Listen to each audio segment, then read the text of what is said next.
江南霹雳堂雷家、雷无节前来拜阁。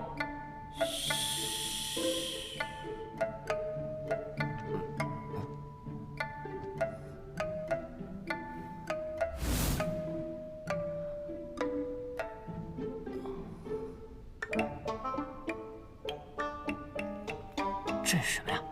哎呀，你没事吧？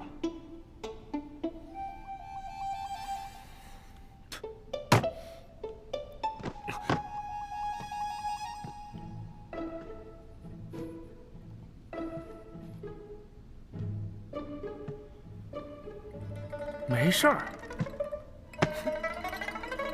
你打算怎么赔我？赔你？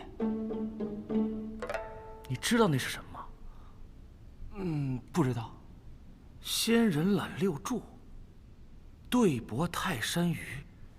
据说这是一局残局，残局之上蕴藏着绝世武功，若是能够从中参透，胜过苦练20年啊！我刚刚看出些什么门道，你就进来了。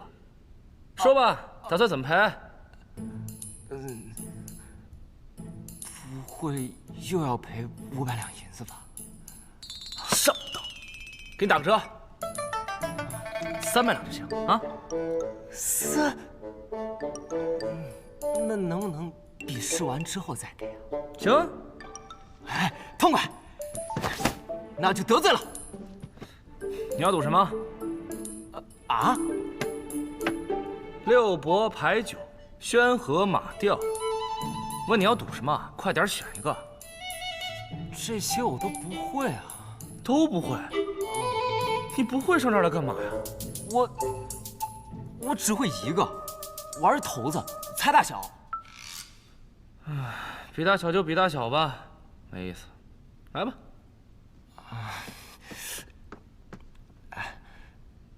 当真不能比我？不能。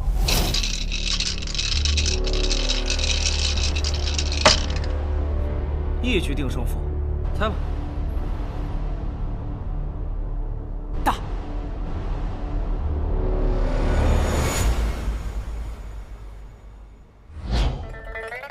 331，小的不能再小了，输了。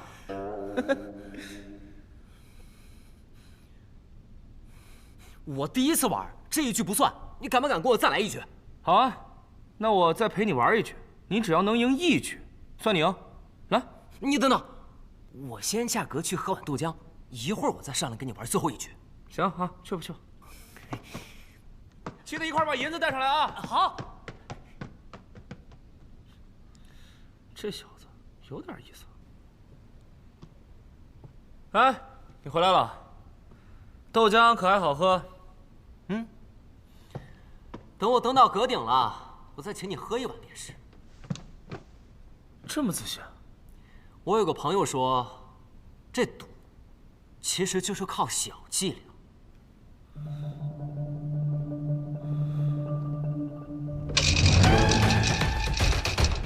所以我还是赌大。买定离手。要赢，还得靠真功夫。离你的手！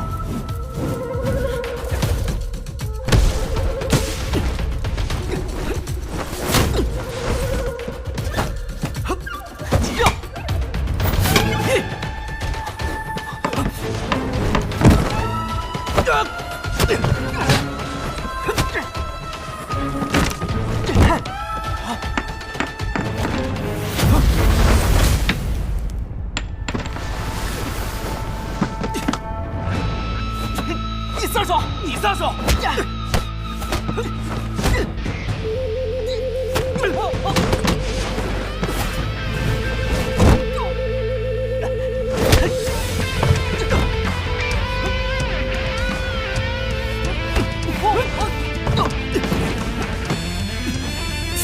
撒手！再不撒手，我教你了！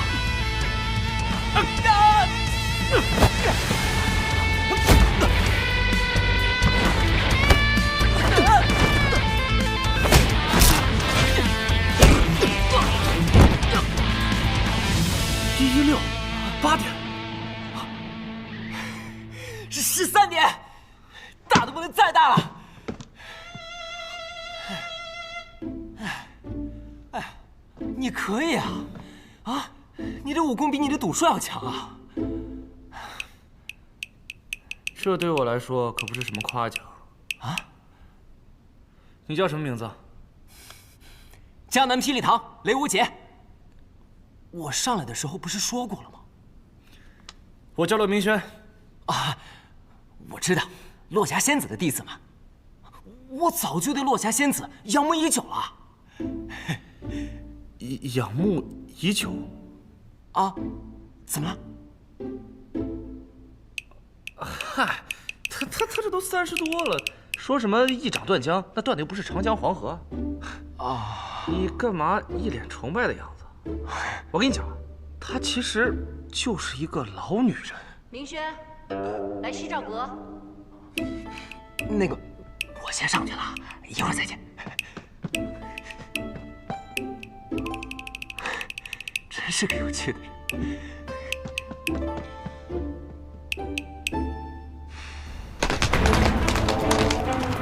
大哥，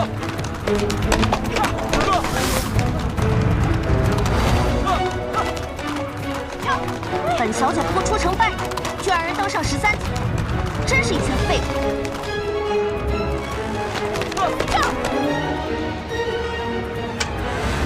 公子，可以开始了。且慢，又怎么了？上面登阁那位欠我800两银子，那我也要为他登阁出上一份力气。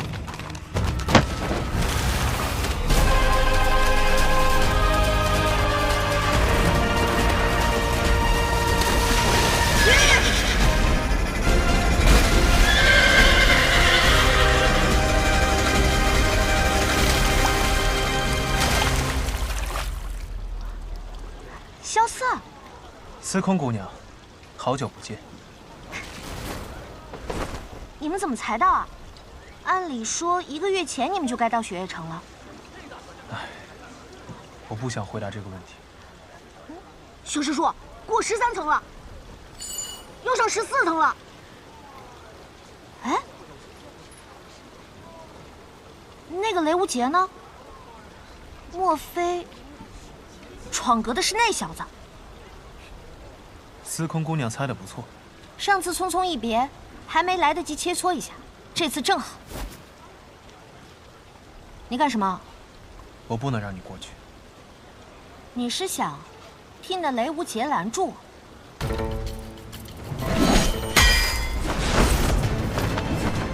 萧师叔，你不是说那个人不会武功吗？这可不是什么武功，这是一门轻功，不需要内力就能施展。什么轻功？天下第一轻功，踏云。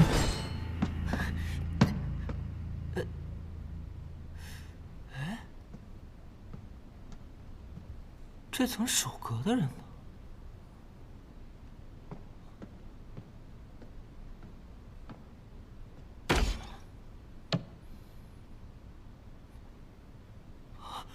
大师兄，好久不见，大师兄。哎，不是说了没过门，先不要叫师兄吗？别人可以不叫，师兄一定得叫，毕竟咱们是一同经历过生死的。哼，你是雷门弟子，想要加入这雪月城，只需拿着名次找我便可。为何非要闯着登天阁呢？我来这雪月城，是为了见一个人，但若想见到他，就必须闯着登天阁。若是真跟师兄动起手来，望师兄莫怪。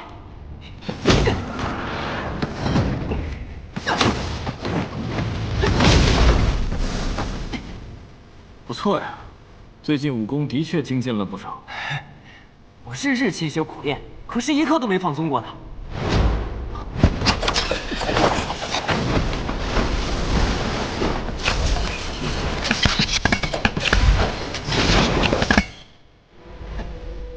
大师兄，再来！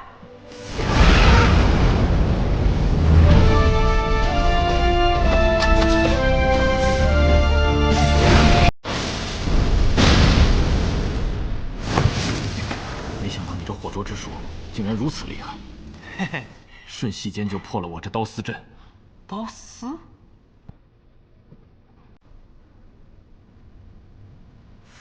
这怎么看都是普通的丝线啊！你看，一扯就断了。胡说！我这刀丝是天下绝顶武器，竟然还没有敌过你这火灼之术。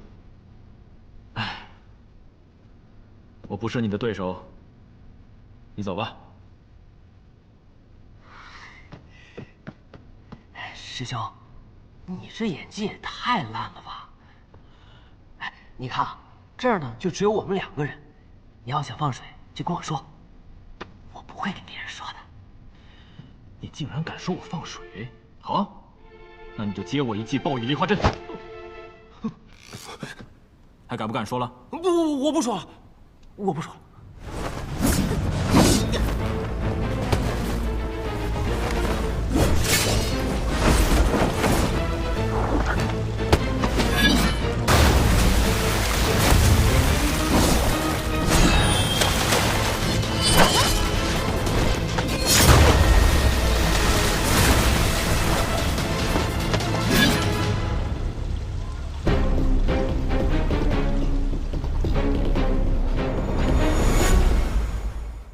想不到几日不见，司空姑娘的武功竟精进若此。那当然，长得也更漂亮了。哇，过14层了，过14层了14层了！二位久等了，咱们这就继续吧。萧瑟，这2位是，看这打扮是望城山的人吧？偶遇而已，想请望城山的2位高人算一卦。望城山李凡松见过司空姑娘。不知2位前来雪月城所为何事？那个，我们就是来看看，就是来看看。二位，咱们开始吧。接着，这是什么？这药叫做冰清水，常人服下，全身的血液都会顷刻间冻结，但对于你不同，你的火灼之术已经进入了迦楼罗境，但你的身体却难以承担。如果运功过久的话，恐伤及自身。而这冰清水便会护住你的心脉，延长火灼之术的时间。多谢师兄。哎，对了，师兄，这15层可有什么建议？我建议你明天再来。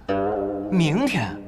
这登天阁的每一层都是不同弟子轮流值守的，只有守阁长老在这一层，一待就是10年。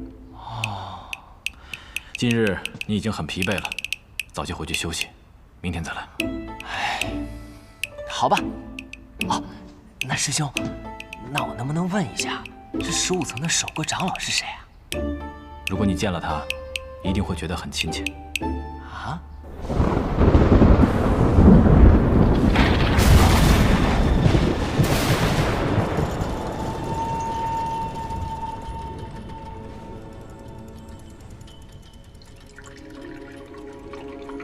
长相大剑今日竟有空来青天剑做客，真是难得呀！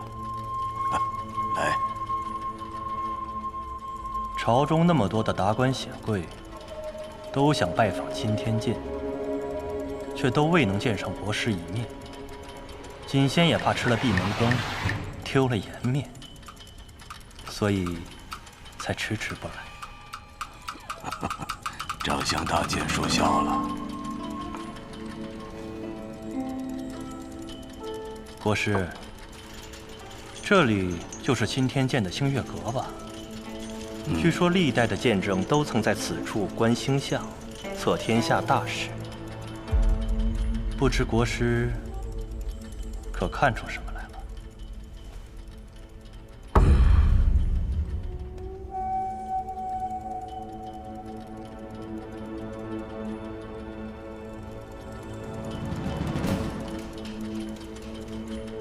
明日会下雨。就这样。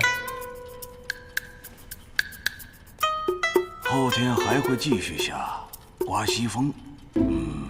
3日后会放晴，但还不确定。锦仙一直以为国师是一个不苟言笑的人，没想到国师却有这样的闲情雅致。我没有开玩笑，大剑不信我说的。锦仙自然相信，只是国师应该知道，锦仙并不是问明日的天气，而是这个王朝的明日。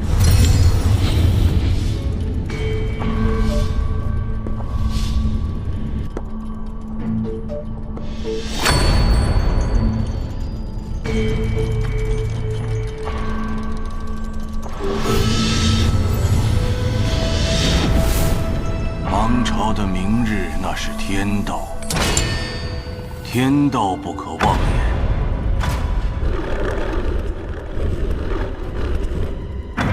因为当你知道天道的时候，它就已经开始发生改变了。它只是一个可能性，而不是一个确定的答案。但世人想听的只是一个答案。因此，长相大剑问的那个天道，它并不存在。为何？如今只剩2种卦象，我想请问先生，若这次还是3面桃花呢？若仍是桃花，那此卦便是用九见群龙无首。是吉还是凶？大吉！天下共治，群龙无首。观望者时机一到，可一化龙，直飞9天。那若是桃木剑呢？大凶，龙死荒滩，血流3万里。好。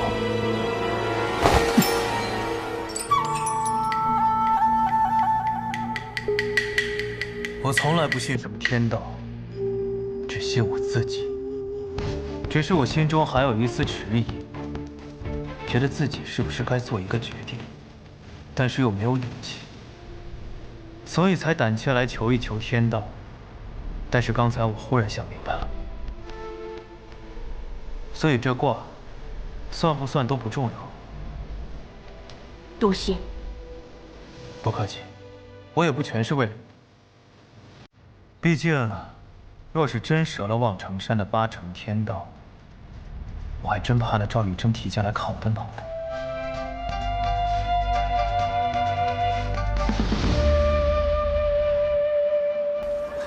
萧四，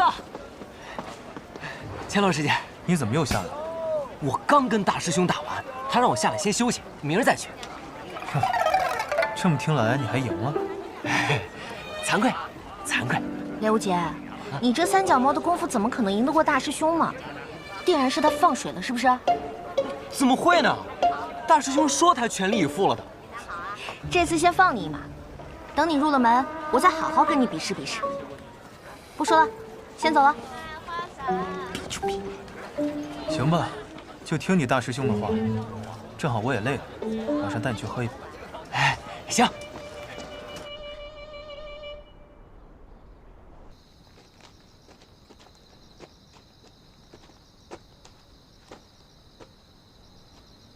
你怎么不走了？到了。到了。这儿啊？那个，我身上可没有钱啊。放心吧，今晚的酒不用钱。啊？用缘分。用缘分？用缘分喝酒？东归东归，东面有君子，待客而归。你在那儿嘀嘀咕咕什么呢？这酒肆连老板都没有。这不就在那儿睡着呢？啊！这是酒肆老板？哪有酒肆老板把自己给喝醉了的？这点小酒，喝到屋顶上去了。不过是瞎情而已。哎！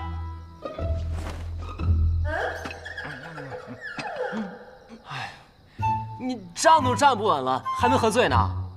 酒不醉人人自醉。我这位小兄弟想求饮一杯，不知今晚可有缘分？一醉年年今夜月，这酒与你们今夜有缘。既然有缘，此刻便求饮一杯。莫急，还差最后一抹月光。玉梦清虚贵此飘，一杯浊酒向天邀。何人能爱今宵月？夜上楼头弄玉箫。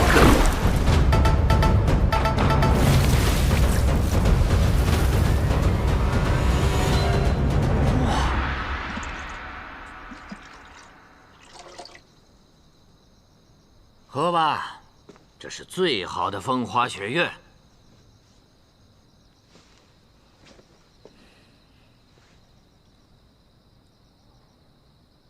怎么样？舒凉如风，柔美如花，寂静如雪，畅凉如月。好酒能品一味，碉楼小筑的秋露白号称能品3味，我这酒能品4味否？在我看来，人间百味也不过如此了。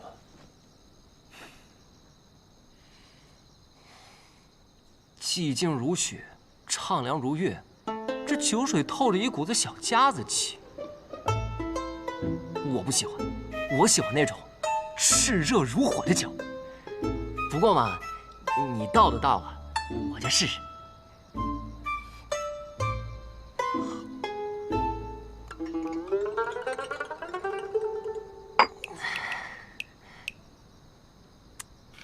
这酒，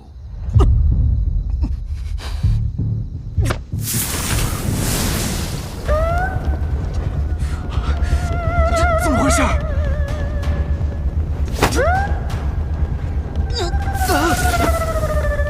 感觉如何？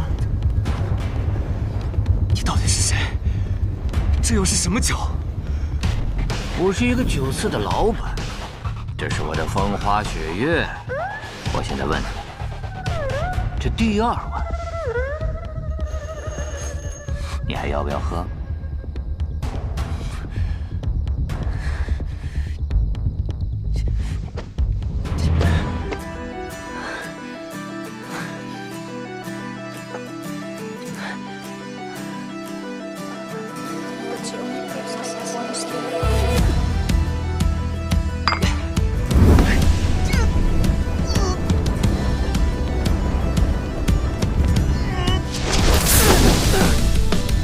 脚下无尽的深渊，它游过这世间的纯洁。这第3碗，你可敢喝？寻梦冰雨模糊了双眼，不顾一切向前，无法抗拒的心跳，随着呼吸改变。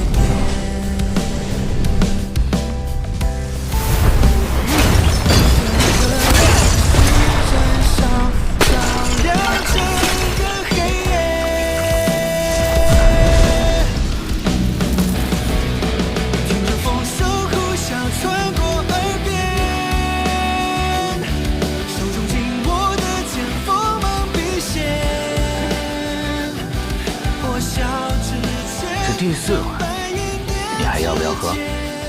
这碗喝了，肯定会死。死的话，都不需要上那登天阁了，直接就登天了。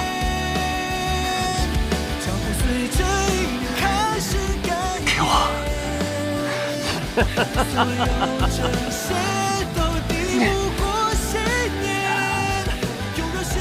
你醉了，睡吧。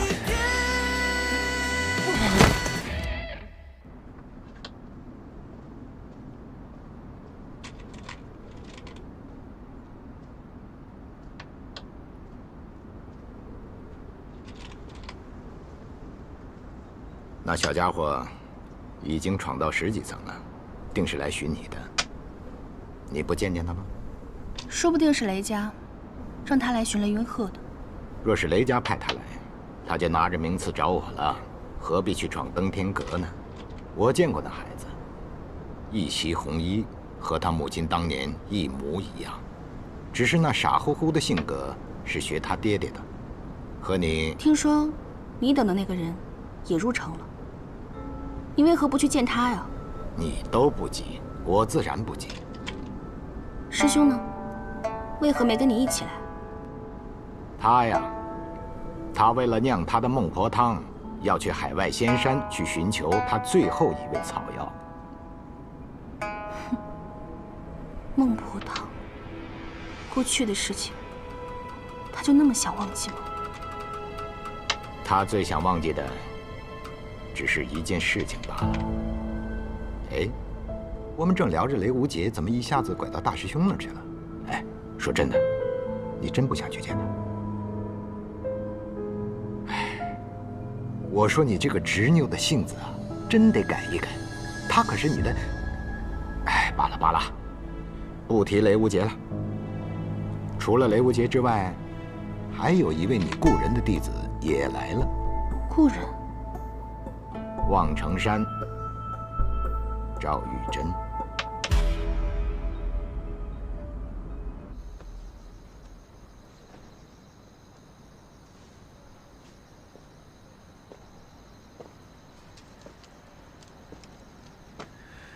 他的火灼之术已经突破了第3重境界。他若是要自己达到这重境界，至少需要3年。而如今，他仅用了3杯酒。唐莲不会无缘无故让雷无节休息。我猜这也是你的意思。你就是雪月城大城主，酒仙百里东君。以这小子的资质，最多到14层，15层那位他打不过他。 15层的应该是守阁长老，雪月城的长老。有什么好猜的？明天不就知道了？也对。这酒馆送给你了，我先走了。前辈要去哪儿？寻酒坊。前辈能酿出风花雪月这样的绝品，还需要什么酒坊？ 孟婆汤，孟婆汤，只需喝上1碗，你就会忘记所有发生过的事。等醒了，就是新的人生，多好！可惜我一直酿不出来。如果我酿出来，你也一定想喝上一杯的吧？萧楚，我叫萧瑟。 只是一名客栈的老板。那我也不是百里东君，是一家酒肆的老板。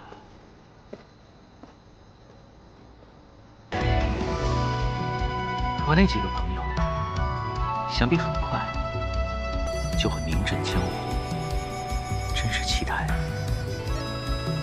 再相逢的那一天。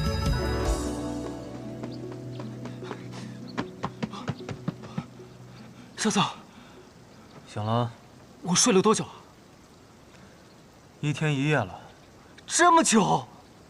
那你在这儿等我，是要跟我道别啊？哟，这么想让我走啊？是不是知道自己赔不起那800两，想赖账？不是，那个，哦，我找大师兄要去。去吧。那你等着。要什么呀？ 三师尊已经给他钱了，小心被他骗了啊！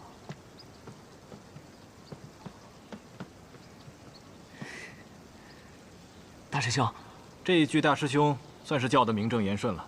哎，对了，给你介绍一下，坐在你旁边的这位呢，是你的3师弟。3师弟，在你拜12师尊之后，萧瑟也被三师尊收入门下。虽说这雪月城内大家都是师兄弟，3位城主也只有我们3个徒弟，但是不管是从入门的先后，还是师傅的辈分，都应该这么办。你说对吧，三师弟？想不到呀，我竟然能和萧瑟兄弟成为同门。本来还想着这一路走来，你要跟我道别，我还有点舍不得。现在好了，我们可以一直在一起了。谁跟你一直在一起？滚一边去！雷兄弟真是少年心性。我跟你们2个说，咱们3个就一起闯荡江湖，就像那3位老城主年轻的时候一样，也去搞搞天下第几当当。我觉得不错。我说雷无节，李寒衣让你第2日就去寻他，我看这第2日天都快暗下了。堂堂雪月城2城主，向来一诺千金，晚了1刻，你们这万山无阻的约定，怕是就不作数了吧？告辞。小憨货，他这个年纪的少年郎，不就是这样吗？一路向前冲，万事抛脑后。所以才叫他憨货呀。话说你赖在这雪月城不走，真的是为了那800两？错了，是800万两。萧瑟，我有一个问题想问你。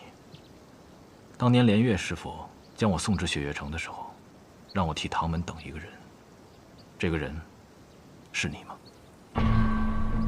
当然不是。想都不想便说不是。我说你这人还真是奇怪，你就算要等，也应该是等一个如花似玉的姑娘，你等我一个大老爷们干什么？你看着像是一副久经世事的样子，可实际上你才多大呀？你也就比雷无节大个几岁吧。管得着吗你？我不管你，有的人管。这话说得好。三师尊。看来今天我这小院贵客挺多呀。萧瑟，见到三师尊还不赶紧行礼？哎，无妨无妨。我虽想收你为徒，可你并未同意。唐莲、千洛，你们2个守在外面，我和这位萧兄弟商量一些重要事情。是。是。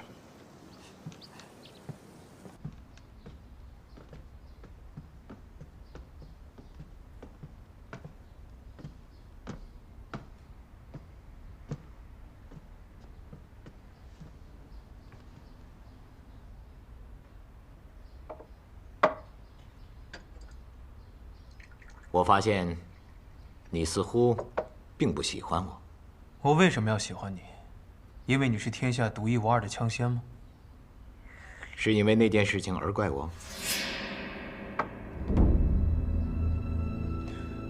我也不怪你。趋利避害是每个人的选择，我只是不像他们一般看得起你罢了。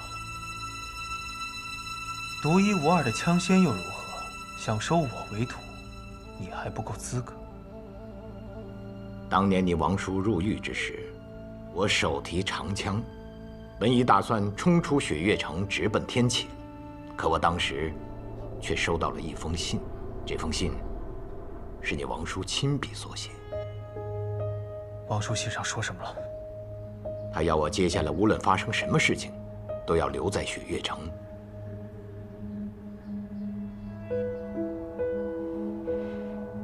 你确定是王叔亲笔所书？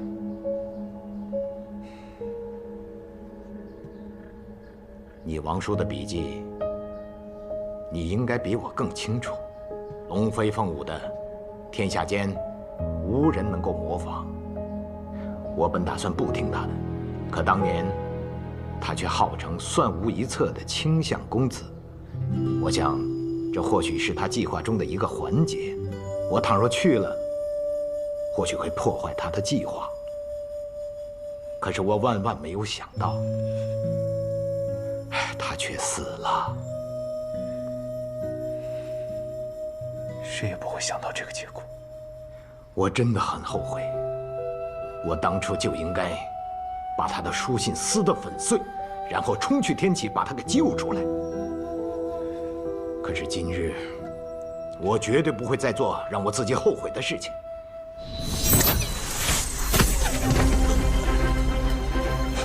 做什么？千老，放心，三师尊一定不会为难小色的。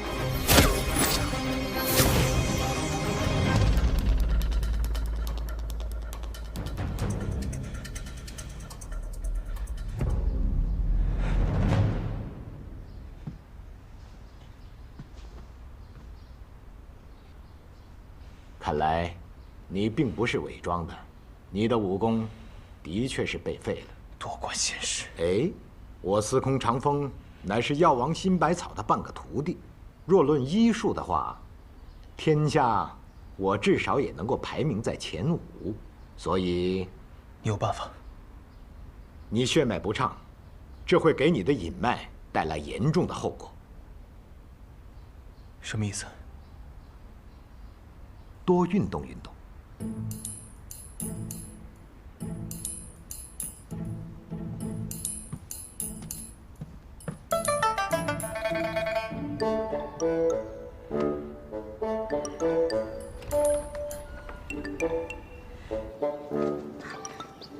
阿爹，你没有揍他吧？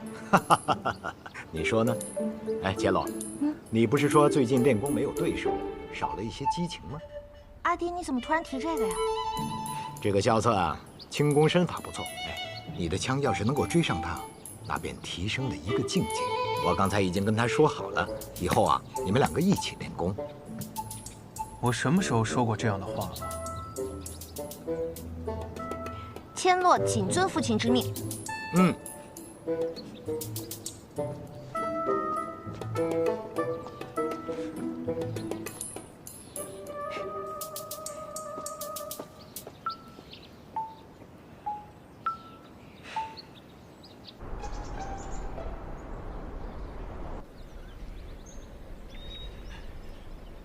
师傅，师傅，只身。为何来的这么晚？我太累了，睡过头了。跪下。哦。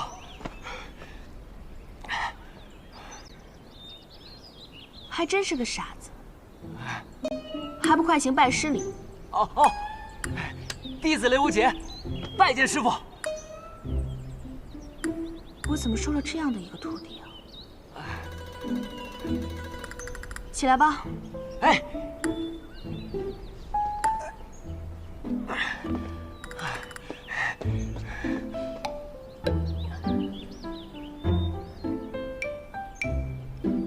雷无节，弟子在。身为剑客，你可知道自己是为何拔剑？为何拔剑？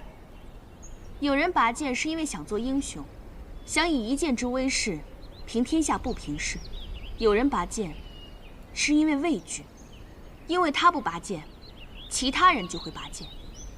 如果不想死，就只能拔剑。那么雷无节，我问你，你是为什么而拔剑？师傅，这个我还没有考虑过。那你当年为何选择练剑？那日我看见师傅长袖一挥，一柄火红色的长剑冲天而起，那一道红光竟将云彩都染得通红。我生平从未见过如此玄妙的剑术。那时师傅便问我是否想要习剑，我都没有犹豫，只因那刻一剑之美而震撼。对，剑是这世间最美的事物。你师父若不是见了一剑之美，现在也不会落得这般田地。可你说的是习剑，我说的是拔剑，两者却是不同的。习剑可谈风流，而拔剑就只能问生死了。生死是，江湖上生死倒是一件很简单的事情，就好像一言不合便要拔刀相向，刀剑把脖子一抹，死了便是死了。但我雷无节不认同这样的江湖。江湖胜败常见，生死又是何必？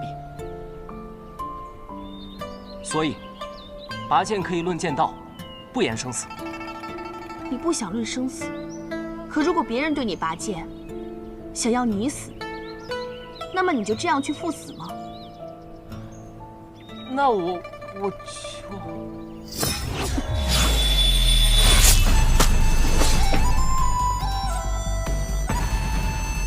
此剑名为听雨剑，是剑心种种主所著，风雅四剑之一。为师赠予你了，就当是拜师礼。听雨剑。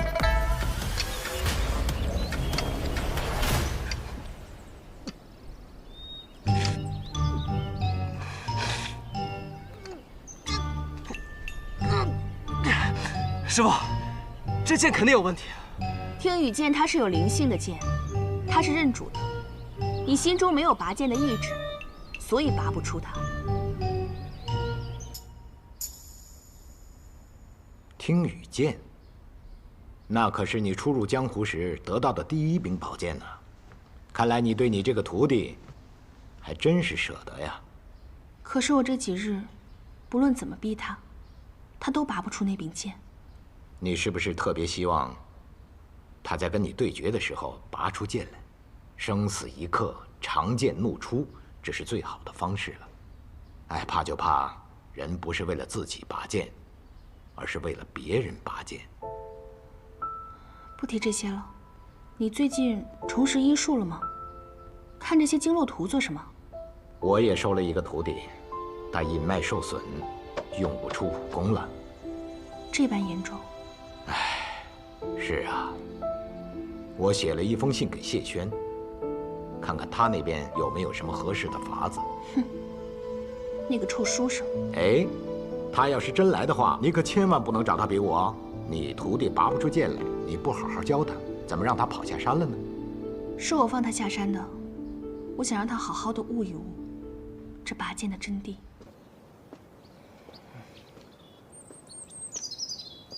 雷无杰，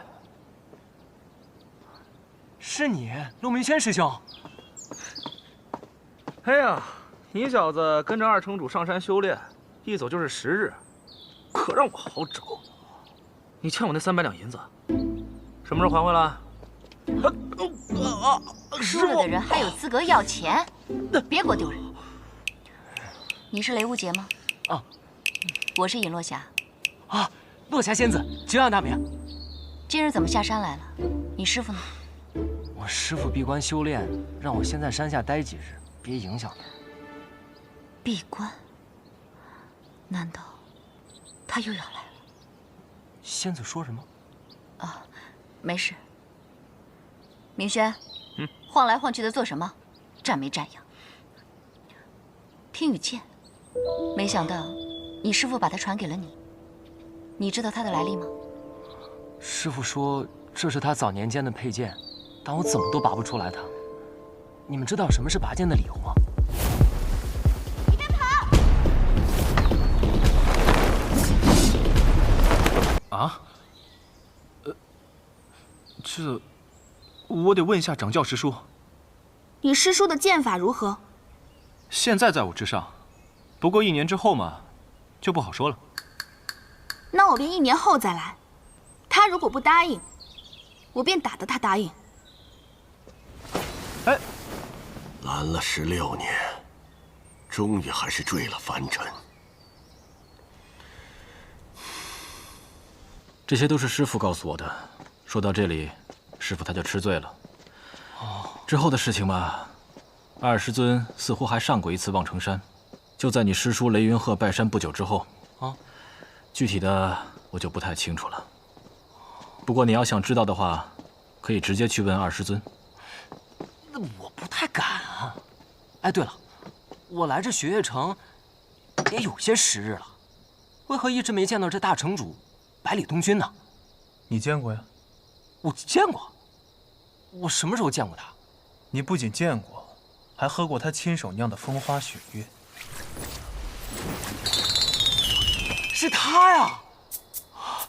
下次再见到他，一定好好谢谢他。来，喝酒。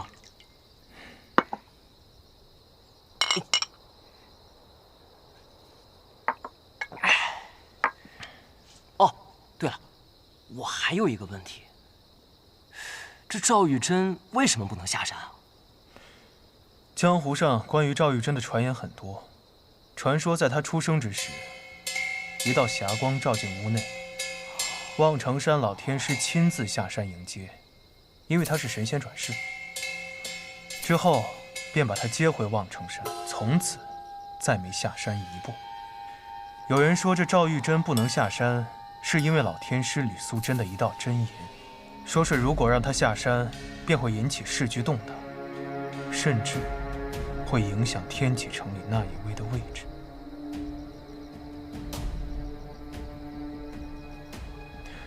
所以望城山外30里一直驻扎着5000铁甲军，就是怕他下山。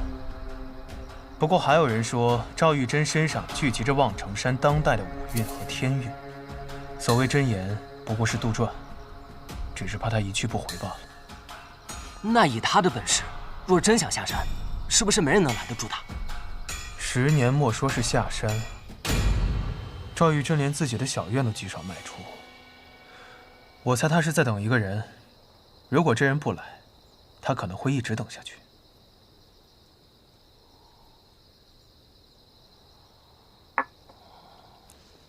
你有心事？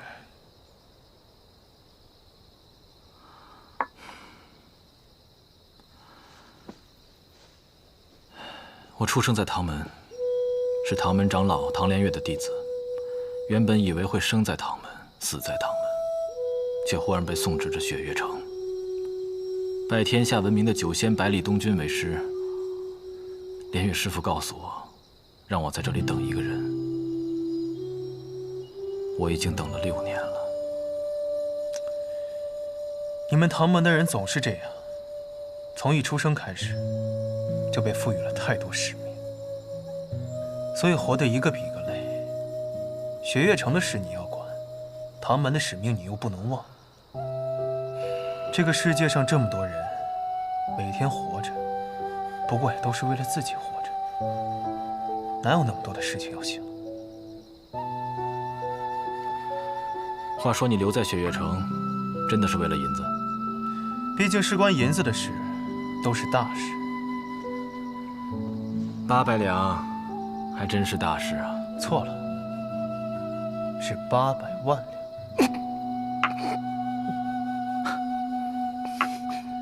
若你真有这么多银子，你想做什么呀？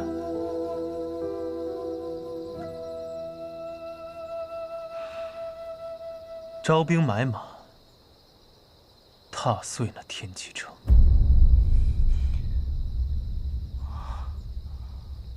我陪你去。你陪我去干什么？你陪我来雪月城，我就陪你去天启城呗。好。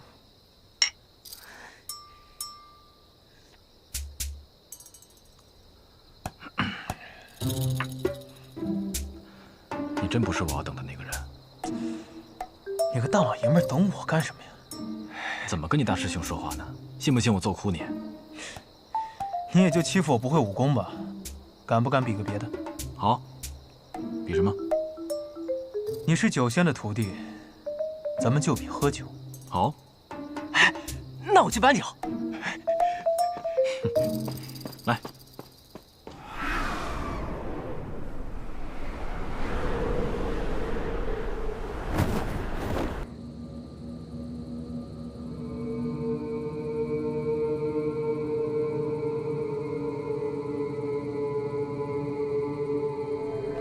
望城山，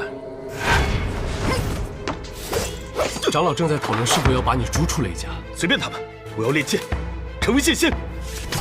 我知道峰哥你性子倔，也不打算劝你，可你要告诉我，为何习剑？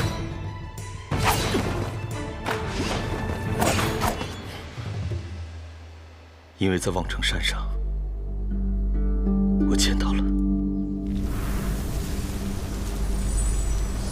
怎么回事？天底下不可能有这么强的剑气！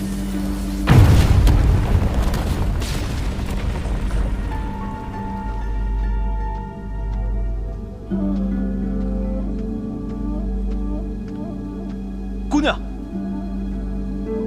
刚才那一剑是你。是又怎样？啊，不怎么样。不是不怎么样。你不是。姑娘，我叫雷轰。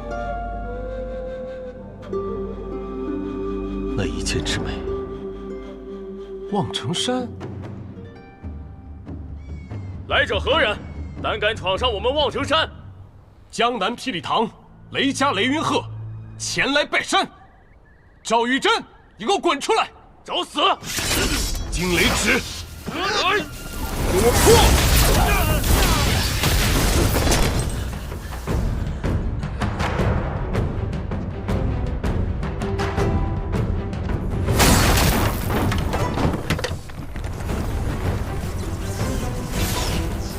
我兄弟见了你的剑，说世上武学最美的乃是剑，我也想见识一下。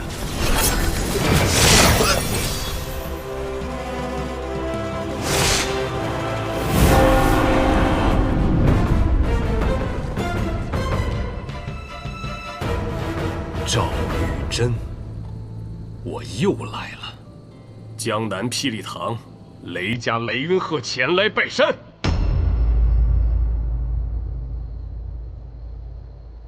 春庭乐舞，遥香恼光舞。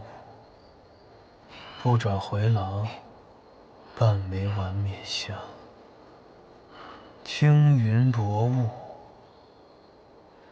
总是少年行乐。不似秋光，只与离人照断肠。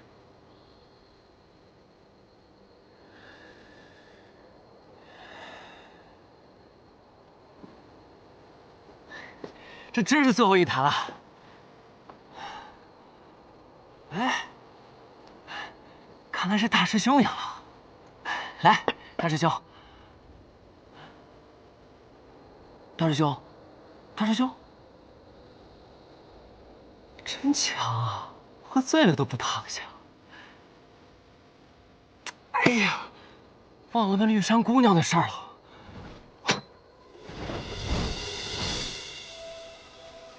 夜闯雪月城，啊，那是师父闭关的方向。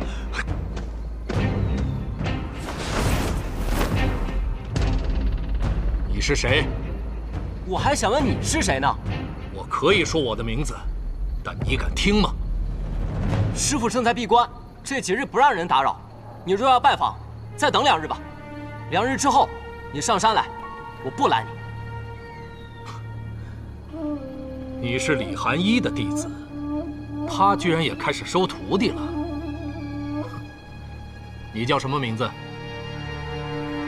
雷无节。好了，快把路让开，我急着去见李寒一，不要耽误我的时间。我前面说了，我师父正在闭关，我虽然没用，但也不能这样就让你过去。荒谬！你能拦住我？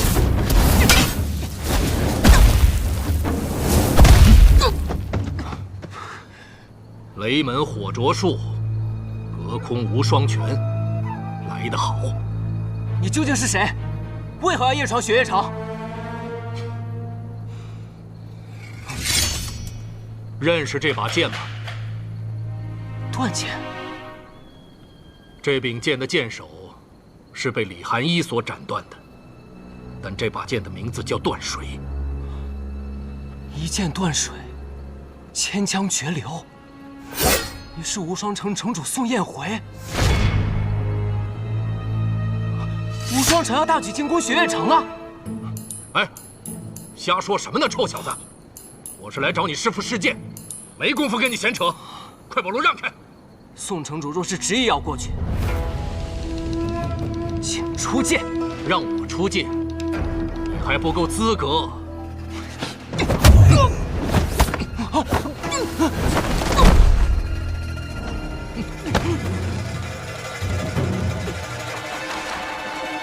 放手！我说了，只要我还没死，你就不能过去。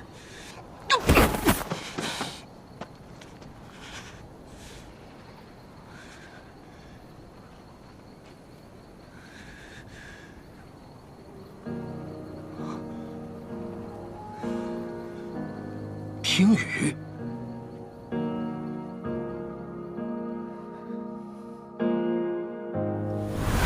你需要找到拔剑的理由。拔剑的理由。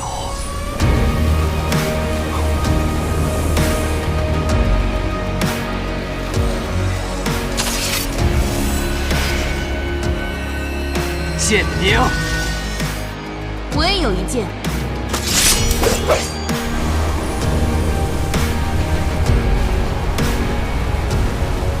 剑名月溪花尘。月溪花尘，雪月剑仙李寒一所传。请宋城主赐教。够美，你够资格接我一剑。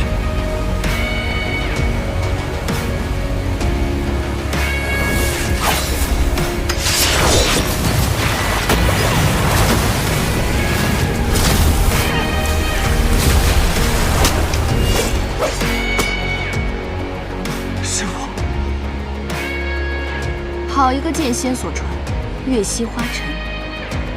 我什么时候教过你这么烂的剑术？这要传出去，你师父我的脸面就丢在江湖上了。师父，我明白拔剑的理由。只不过拔出了一柄剑，就这么高兴？以后还怎么教你上乘的剑术？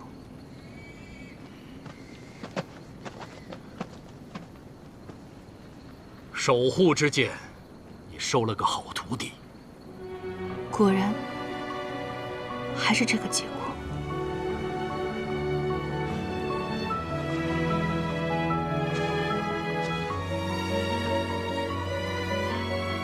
听说你也收了一个徒弟，开启了无双剑匣，正在修习13飞剑之术。我这个徒弟，天赋远在我之上，他5年之内必成剑仙。好，5年。我这徒弟3年之内必成剑仙。哎，你永远都这么骄傲。宋彦回，你找我试剑3次，败了3次。不过这一次，将是你我最后一次试剑。从今天起，你将不再奢望敢战胜于我。来吧。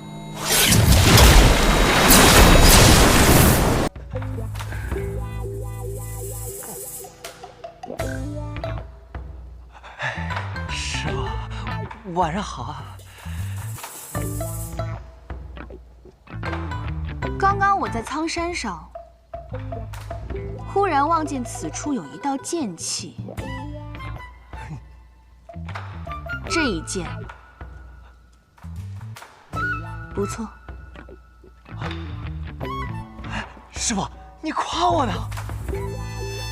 但是，是谁允许你下山的？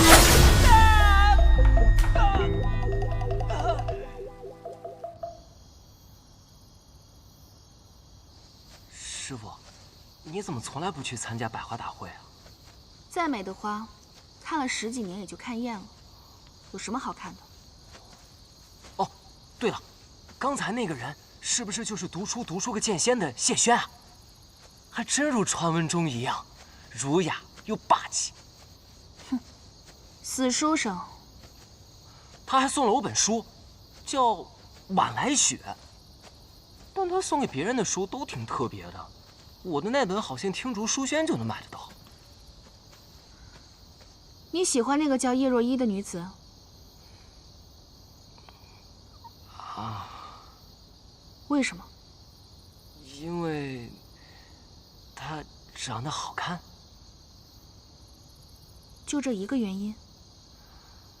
好像也没有别的原因了。哼，你也倒是坦诚。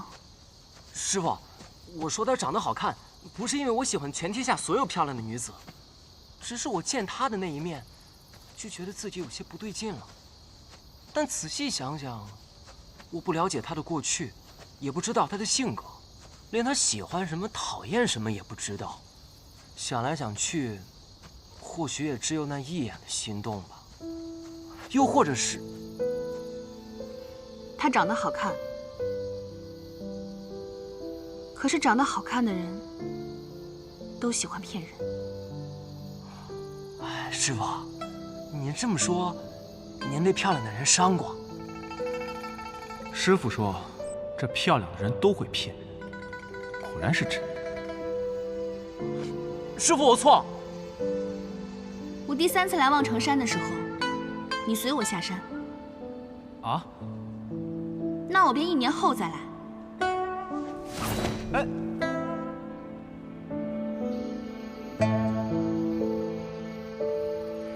2个月之后，我与你试剑；3年后，你便成为剑仙。这是我们之间的约定。什么时候有这样的约定了？哎，师傅，你等等我呀！谢轩先生是你找来的？是的，我把你的事情告诉了他。他说他最近正在修习一门武功，能够对你有益，我便把他邀请到雪月城，把这门武功传授给你。 谢谢，你不用谢我。谢轩和你我的交情都很好，但是想要让他传授武功，仅凭这些交情是远远不够的。他的武功，只教他让他觉得能够配得上他的人。你刚刚抚琴的时候，他才做出了这个决定。看来此书真的有奇效，3言2语，你便看出了一些门道。 真切流转，万法通行。谢轩先生给此功法命名为流转。看来谢轩没有骗我，他说你照此功法修习3年，你的功力就可以慢慢恢复到从前的大半。再加上我的药理之术，就算胜过当年，也是指日可待。但是，你要切记一点。什么？虽然他在书上没有提到。 可是以你的聪明才智，你很快就会发现，流转之术不但可以帮助你慢慢的恢复功力，还可以帮助你短暂恢复到最强的力量。但是如果你这样做了，便会前功尽弃，甚至还会有性命危险。短暂的恢复到鼎盛时期吗？3年的时间，其实并不长。 确实，我在那客栈都待了不只有3年了。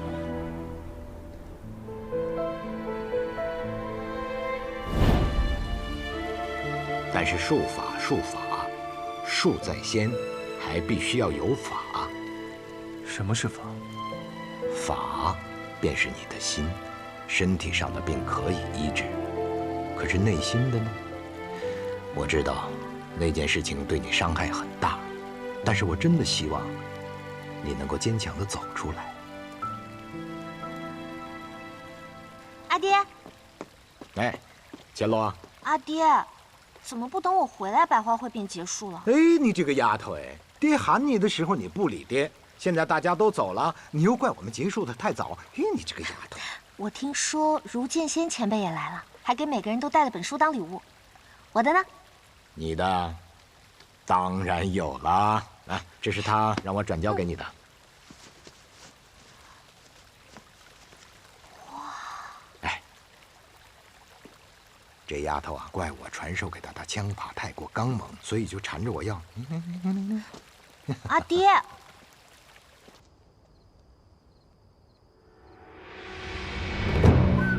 燕回，这些年你做得很好。大长老，还请有话直说。 这些年，无双城从没落到重新崛起，全靠燕回你的操持。你是中兴之才，但是无双城现在需要的却是一个开疆辟土之人。哦，一个野心勃勃的人。对，今日起，城里的大小事情，你就不用再操劳了。 交给松涛负责吧。师兄，好久不见。这无双城城主的位置，我本来就没有多大的兴趣。但是松涛，他没有这个资格。你说什么？松涛当年的武功便不如我，所以他才出走无双城。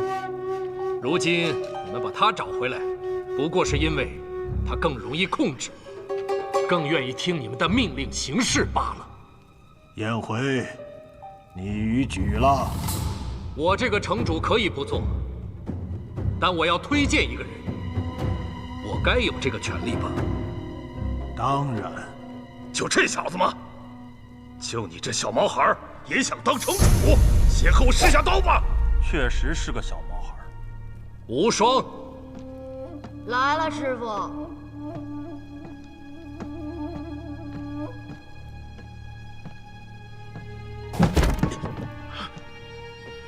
无双剑侠，就是你这个小屁孩。大叔，你哪位啊？叶松涛。哦，好像也没什么名气啊。你就是没什么名气，这回你没记错。无双，下面你就和你的师叔比试一场吧。倘若你赢了，你便就是无双城的城主了。好了，知道了。那就比吧。你站在那里，我们怎么比？哼，没见过世面。云梭、冰霜、风萧、绕指柔、玉如意，陪这个大叔好好玩玩。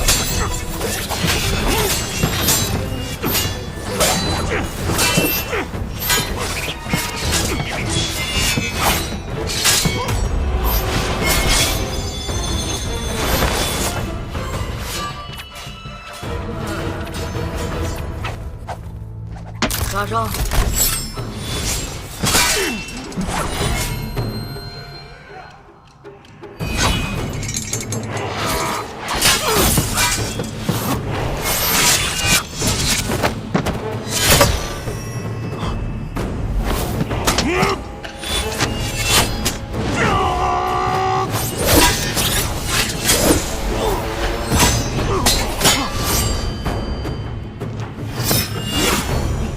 你的刀叫断破，我的这柄飞剑叫杀生，也算是你来我往了。是断魂，不是断破。哦，是叶松子的断魂刀。是叶松涛。想吃松子了。颜回，你有一个好徒弟，竟能同时控制6柄飞剑，这样的天资，无双城100年来也未曾见着了。但是，你剑指师门长辈，太不敬了。不敬？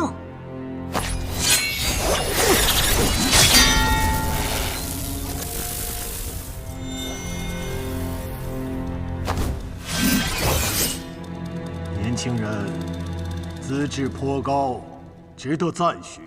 但是你太不把长辈放在眼里了。大长老挺厉害呀，你怎么不当城主？我老了。我倒是挺年轻，你觉得我能当城主吗？颜回，你培养了一个无双剑侠的主人。是。这样的人应该带领无双城回到真正天下无双的时候。一座城池的命运，真的要压在一个孩子的肩上吗？师傅，我虽然记性不好，但我才不是孩子呢。我是无双，天下无双的无双。从我叫这个名字的时候，我是不是就注定要坐这个位置了？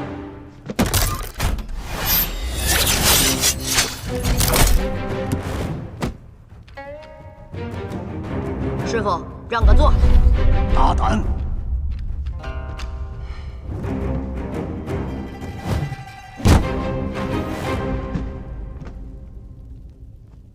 就算你是无双剑侠的主人，没有我们吴老的认同，这个位置你也坐不上。我还就坐上来了，怎样啊？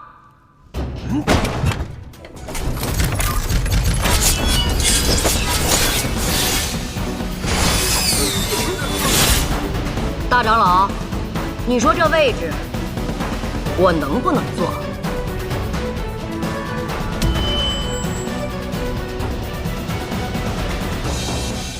参见城主。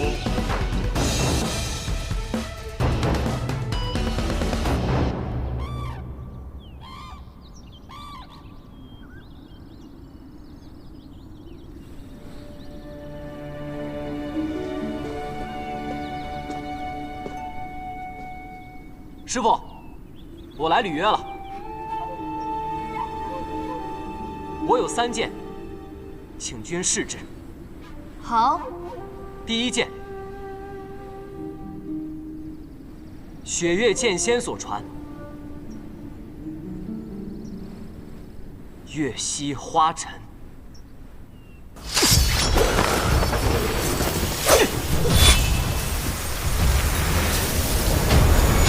最后，明侯拼死杀了天泉老人，自己也受了重伤，被赶到的月姬救了。三师尊，怎么了？那傻小子下山了。下山？赶紧去吧，或许还能赶得上看他最后一剑。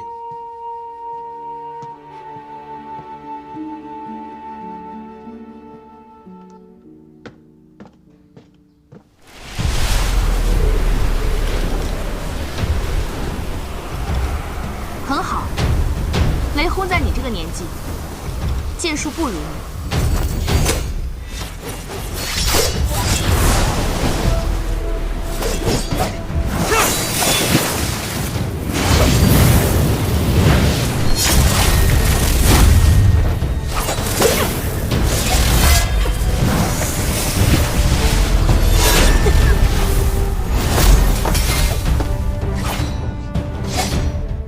师傅，这一剑，徒儿算是接下了吧？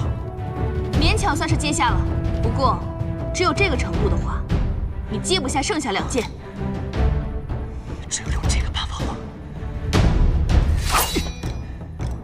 剑回！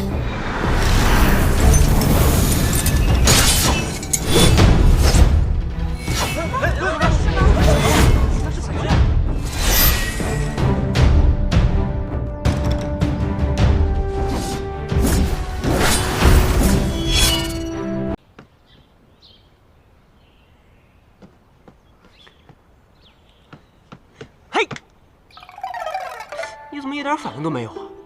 这才过了1日，你怎么又逃下来了？自从我接了我姐3剑之后，便不用在苍山上继续练剑了。我姐说，只要我每日花几个时辰专心练剑，剩下的时间可以在雪月城自由安排。嘿嘿。摘下了师傅的面具后，相认了姐弟的身份，倒是变得宠溺起来了。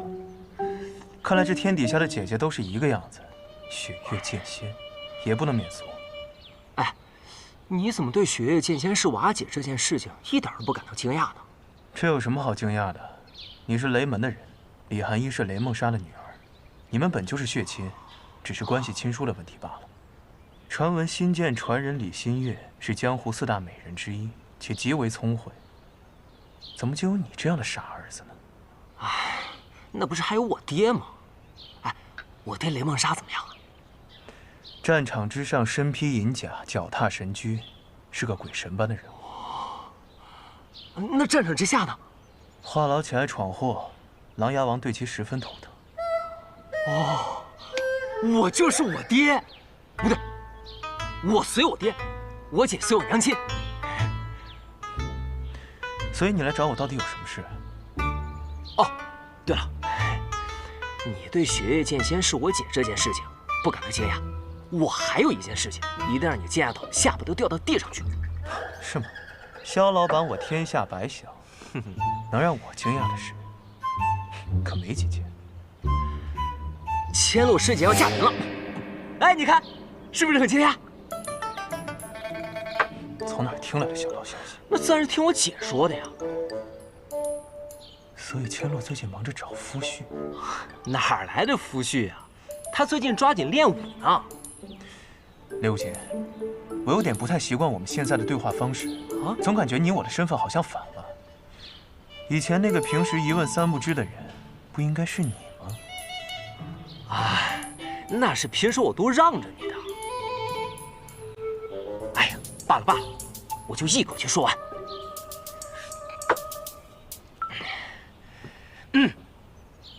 这事儿就要从3年前开始说起了。那年千落师姐及笄，江南段家少主前来求婚，请了10个门派的长老，段家上下3辆马车的聘礼来雪月城订婚。那3城主自然是看不上段家那小子了，于是想了一个缓兵之计。莫不是比武招亲？哎，你不是不知道吗？有点脑子的人都能猜得出来。啊，你说的没错，的确是比武招亲，而且算到现在，就是3日之后。既然是他们比武招亲，司空千落亮我做什么？唉，那是因为千落师姐又加了一条规矩，说那人必须还得打得过她才行。那段家自然是不同意了，说什么女子嫁夫须得温婉庄闲，不应该执迷于舞刀弄剑之事。于是呢，这条规矩就做了一些变更。若是雪月城的弟子拔得头筹，就还得过师姐这一关。明白了，这司空千落压根就不想嫁，他是让雪月城弟子先赢下来，他在上面把人给挡下。没错，就是这样。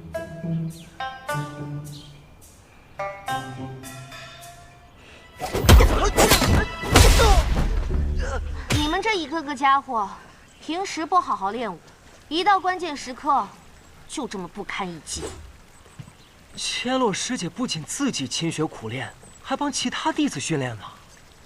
击败那个姓段的没什么难的，我那天看到他出手了。他最后一道暗器虽然将唐莲逼入绝境，但其实是因为唐莲不愿出手伤其性命，故意放手。哦，若论实力，唐莲远在他之上。我怎么听见有人在夸我呀？哎，大师兄。我只是阐述事实罢了。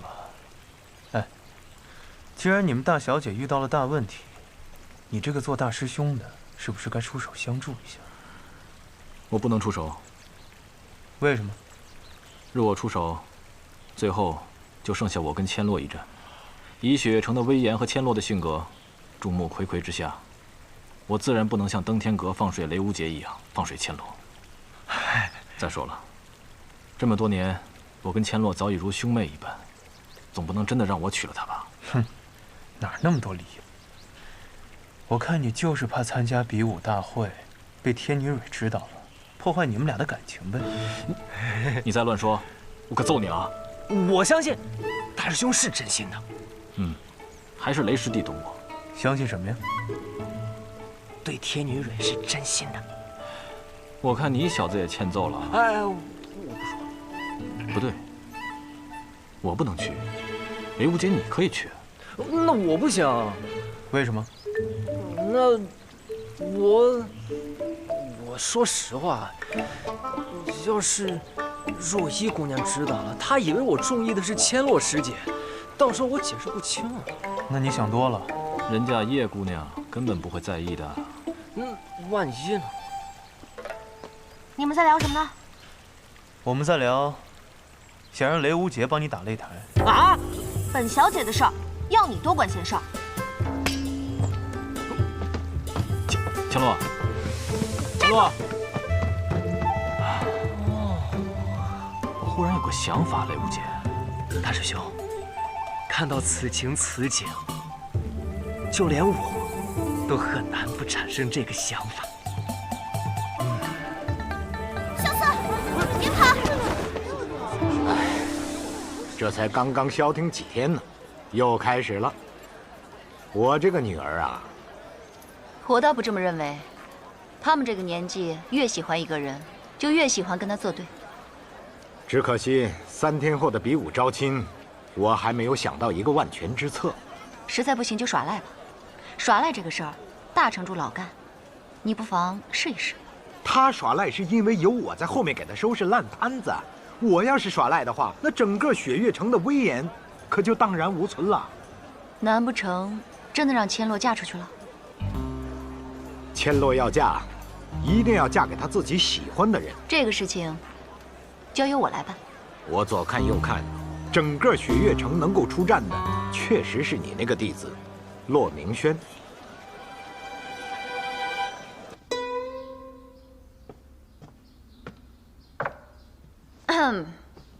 哎，师傅，你怎么突然来登天阁了？我来看看我的好徒儿有没有好好习武啊。放心吧，师傅。最近呢，我一直在研究这个仙人六伯，越看越有几分门道了。相信我，总有一天我一定能悟出其中剑法的奥妙。你别看那些人一个个现在威风凛凛的，等我成了剑仙，定给师傅你争光。现在就有替我争光的机会，去不去？师傅，你该不会让我替千洛师姐打擂台吧？我可不喜欢她，她那杆枪那么厉害，我想想都害怕。怕什么呀？女孩嘛，就是嫁了人以后才会变得温柔。以前千洛的娘亲是很厉害的，千里奔袭，追到司空长风以后，一脚就把他从马上踹下去了。可是后来呢，还不是雪月城最温柔、最美丽的女人？那我还是觉得师傅你更美一些。就你胡诌！你入城拜师的时候，千洛娘亲已经走了，你根本就没有见到她。说吧，为什么不愿意打这擂台？我已经有心仪的姑娘了。心仪的姑娘？我怎么不知道？好啊，你个骆明轩，有心仪的姑娘第一时间不告诉你师傅我？师傅，没有师傅。我心仪的姑娘，她又不心仪我。师傅，你别这么激动。快说，哪家姑娘？我帮你参谋参谋。哎呀，八字还没一撇呢，师傅，你别老问我。哎，我还在练功呢。哎，你别打搅我。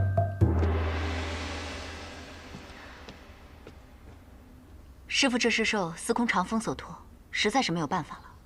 要不这样，你把他们都打下去，然后你输给千洛不就得了？真的可以这样？这次稍稍不这么卖力，不就输了？这么快就回来了？搞定了。好。怎么，不高兴的样子？不是因为这件事情。又发生什么事了？有贵客要来雪月城。既然是贵客，又为何一筹莫展？因为这位贵客，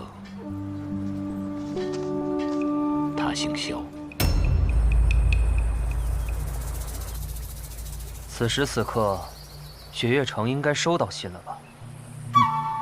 殿下，你说雪月城收到信件后，会不会把萧楚河藏起来？雪月城或许有这样的想法，不过以楚河的性格，他是绝对不会再躲藏起来的。可是他已经藏了很多年了。他既然选择了踏入雪月城，就不会在意被我们发现，更不会再示弱了。难道殿下还真的想把萧楚河带回天启城吗？本王身上可是带着父皇的口谕。可，想说什么就说吧。藏民深知殿下重情重义，可还恳请殿下好好想一想，这萧楚河为什么偏偏在这个时候出现在雪月城？又怎会引得司空长风要亲自点名收他为徒？雪月城以前是效忠琅琊王的，萧楚河他也一定会利用这一点，请殿下恕属下谏言。萧楚河夺嫡之心昭然若揭，他若是回到了天启，很多事情本王无法改变，更何况城中的那个人，或许真的不是楚河呢，真的只是萧死，一个客栈的老板。殿下，起来吧，给雪月城再传封信。此行我们入城，不能加以任何阻拦，不能告诉任何人。我们悄悄地入城，去会会这个叫萧瑟的男人。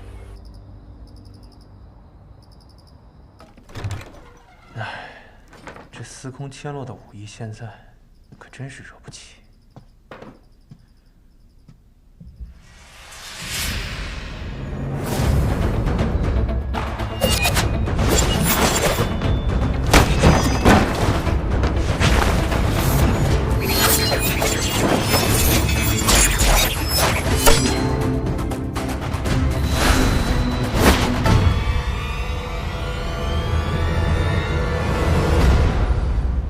你明明可以再躲，怎么放弃了？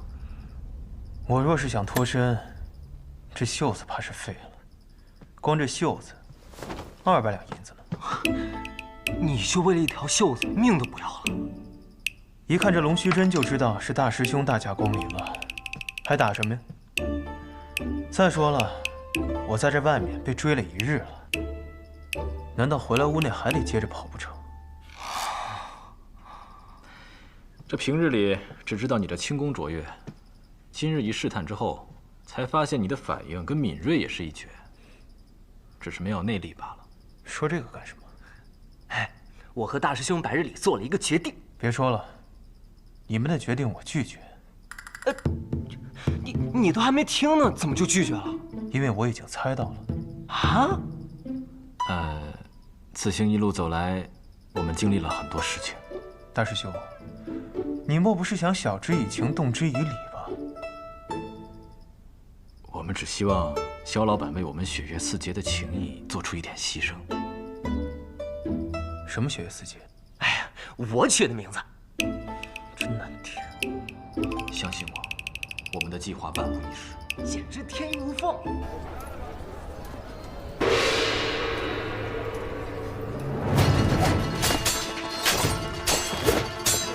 上啊！打他，打他！你还真当热闹看了？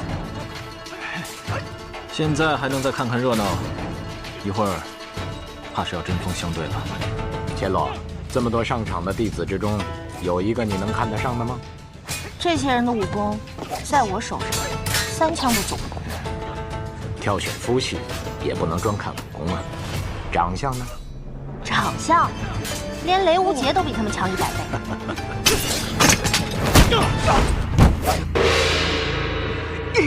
雪月城弟子胜。兄长，你看下面这些人，没一个是我的对手。无趣的游戏到此结束，我先去替兄长略阵。这是谁啊？段家豪子。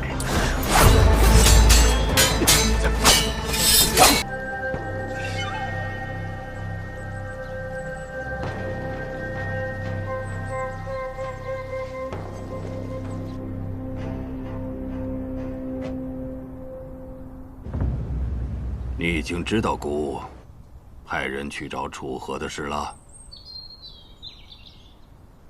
是陛下故意让臣知道的吧？是啊。楚河当初和叶将军交好，姑在想，若叶将军知道了楚河的下落，或许能助姑一臂之力啊。这么多年过去了，他现在既然愿意现身，或许他愿意回到天启了。叶将军真的是这么想的？哼，我若是陛下，就不下什么旨意了，直接带着军队把雪月城给围了。哼，呵呵。这确实是叶将军的行事啊，可是姑害怕逼得太急了。哼，以那孩子的性子，他又要对抗姑了。唉，这几年，姑禁不住总要想起过去，对楚河的愧疚，也是越积越多呀。偏偏这孩子又是个倔脾气。姑没有找他，他竟然4年消失得无影不踪。姑害怕错失这次机会啊。姑想要把楚河带回宫里的事，怕是瞒不了多久。还需叶将军替孤多费心了。是，陛下放心。退下吧。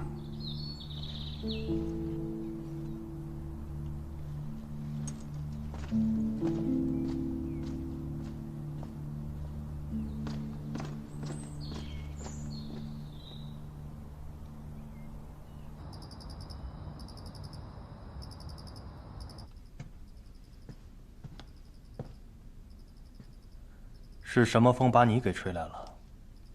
陛下让白王传了道口谕，召萧楚河回天启。我早就猜到了。这个人真要回来了吗？那也未必。你的选择是？泰安殿牌匾上，龙峰卷轴内写的谁的名字，我的选择就是谁。可那卷轴上还没有写字。而我们可以最终影响写在卷轴上的名字究竟是谁？我提醒你们，武大剑奉命行事，不要说大逆不道的话。我只是说影响，又没说指定。金仙太过敏感了，不是？谨言说的没错，若是以前，我们可以等圣上来定夺。但六皇子萧楚河重新出现，这一切全变了。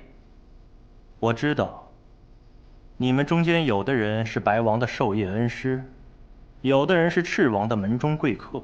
萧楚河的出现对你们来说是最大的威胁。嘘，你不该在未和我们商议之前就把消息告诉陛下，更不该还没搞清楚那个人是否是真的萧楚河的情况下，没错。告诉我们，于师国那事的原委，那人是萧楚河的可能性究竟有几分？你们没有这个资格。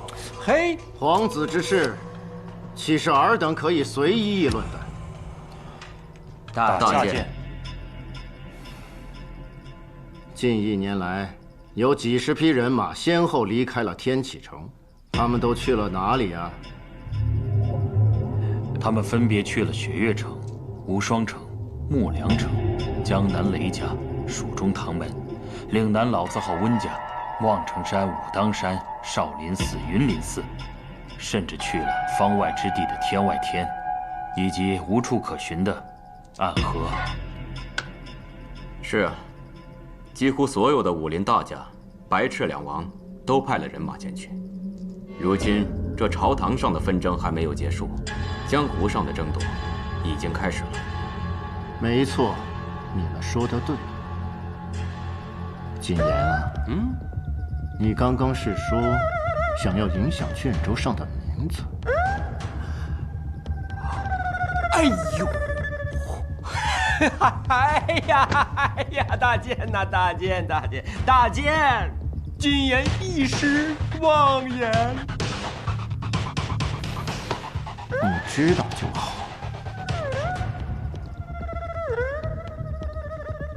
我知道，你们各自都有各自的心思，但是武大剑以圣上的圣意为准，圣心难测，伴君如虎。知足不辱，知止不殆，方可长久留存。如果谁想不明白这一点的话，那就趁早退出武大剑。属下不敢。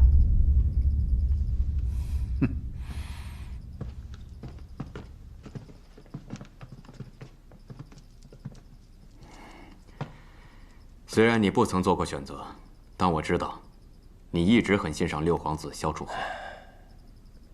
为什么一定要做选择呢？这些皇子，他们小的时候都是很好的朋友，只因为我们的利益驱使，才让他们变成今天这副模样。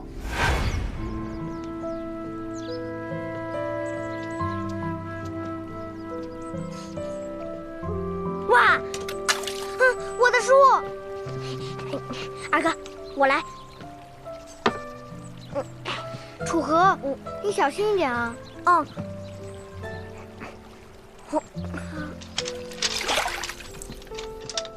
二哥，你就别看书了，你看书都湿了，你就陪我玩一会儿吧。楚河，你天天被学堂老师骂也就罢了，还想害得我也背吗？二哥，其实啊，这书的内容我早就会背了，只不过是亲了老头罢了。啊，嘿，别吃！你看你那手脏的，回去洗干净了再来吃。听二哥的。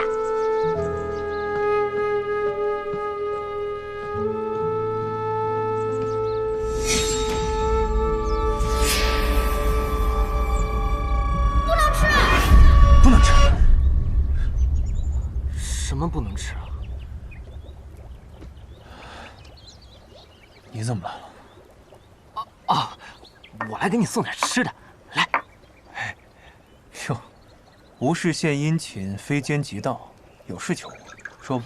哎呀，没事儿，我就问问你，那个王爷找你什么事儿啊？尹长老说你们还是同窗呢。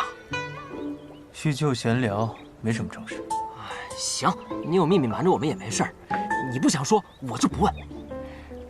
那个，比武招亲好不容易结束了，一桩大事了结，要不去城里逛逛，散散心？说正事。我好久都没见叶姑娘了，我想你陪我去串串门呗。没出息，你自己去找她呗。我多不好意思啊！司空千落跟他是好朋友，你找司空千落。千落师姐我去找过了，她不在。哦，我听明白了，你是走投无路了才想起我来了是吧？不是，萧瑟，你就陪我去一趟吧。你昨天那洒脱劲儿去哪儿了？你把这些都吃了，咱们再聊。啊！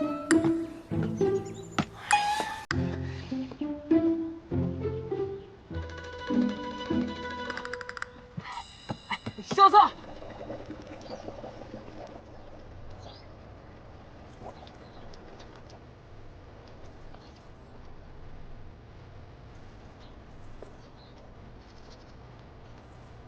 这顶好的红山朱颜，若是再多煮一颗的话，便会失去它最好的滋味了。啊！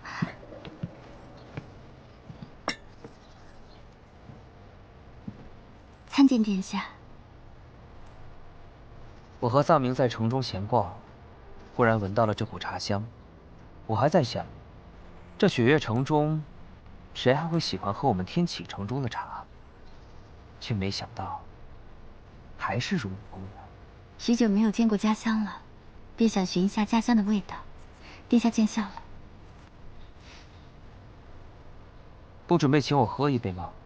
殿下请侧。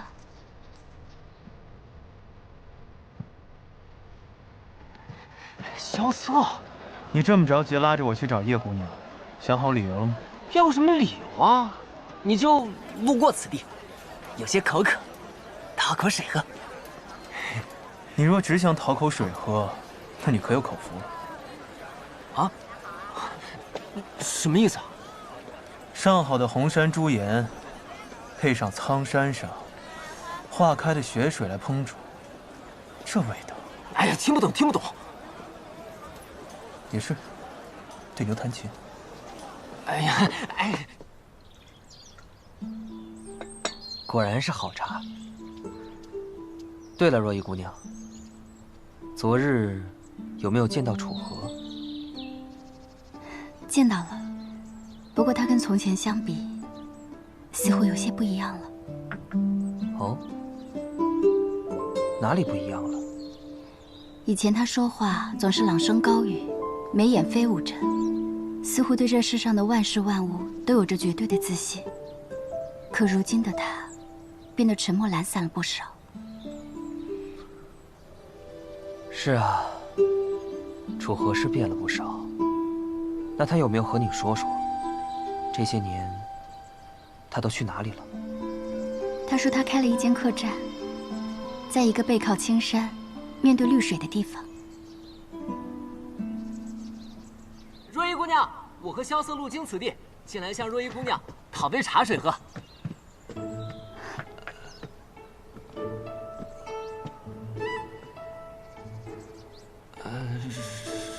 若依姑娘，打扰了。小兄弟，不必客气，坐吧。哎，敢问这位小兄弟尊姓大名？哦，在下是江南霹雳堂的弟子，刚拜入雪月剑仙门下。原来是雷门弟子啊！你干脆把你生辰八字也报出来算了。你也来了？路过，陪这位小兄弟讨杯茶。啊，有的有的，只不过我这煮茶的手艺有些生疏，怕不是浪费了这上好的红山猪眼。哎，我不怕糟蹋，反正我也喝不出来。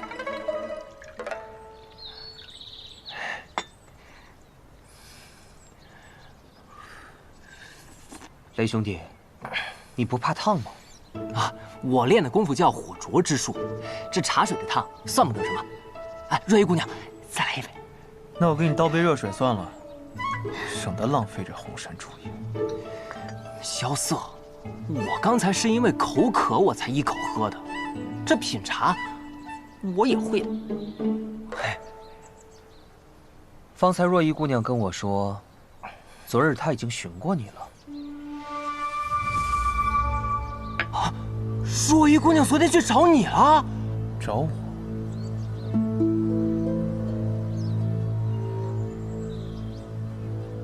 哦，昨天若依姑娘也路过我的小院，也进来喝了杯茶。顺便问了一些我关于天启的事。那便好。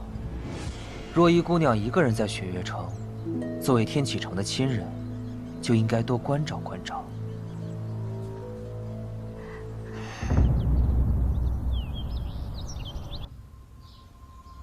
这凭什么让我做朱雀啊？听上去好娘啊！我要做青龙。不行，青龙是我的。哎，好了好了。就是个代号嘛，朱雀怎么了？长风，你看啊，连月他抽了个王八，也没说什么呀。我想揍你！阿爹，啊，阿爹，千洛，你找我来，坐坐坐。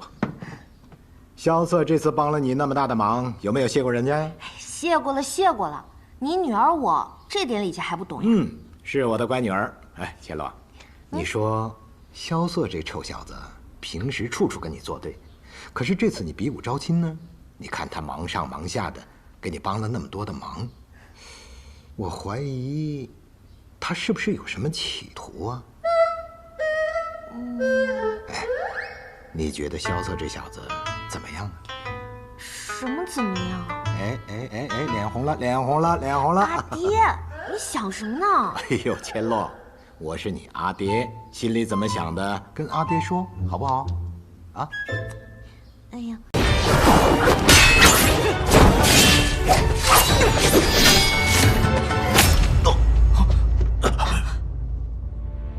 萧瑟，走。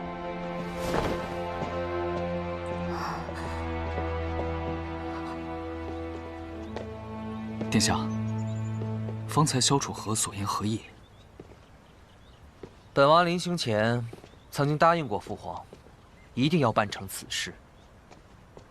但从遇到他的那刻起，本王便已经猜到，他是不会离开的。为何？因为他身上的锋锐，并没有消失。所以本王就演了一出戏，等了他3日，终于在方才，老六配合本王，演完了这场戏。所以说他是故意借的这一剑。不错。以生死相抗，本王就没有理由再逼迫他了。父皇那边，本王也可以交代了。殿下早就想到这一层了。谁又真的想让萧楚河回到天启城？那些年，所有的皇子都成了他的陪衬。本王好不容易找到一次机会，不能再错过了。是藏民鲁莽了。不知道从什么时候，本王也开始算计得失。老六比本王早知道这些，却从来没有改变过。白王来得匆匆，去的倒也迅疾。既然事情已了，就不多打扰城主了。白王很像当年的景玉王啊。父皇当年的封号，不敢妄提。哼，只可惜，萧瑟一点都不像当年的琅琊王。是吗？听很多人说，老六的风采跟当年的琅琊王一样。哈哈哈哈！那可大不一样啊！琅琊王是个君子，凡事喜欢讲道理，以大局为重。老六呢？哎，去他的什么大局为重！我开心，我舒心就行了。本王明白了，告辞。请。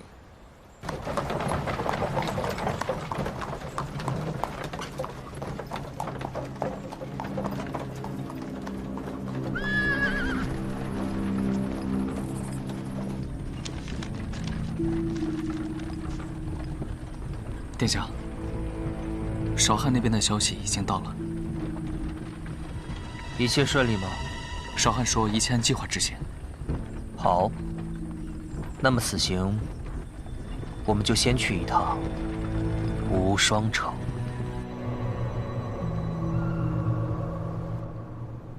有客自远方来，愿拜会叶宗主。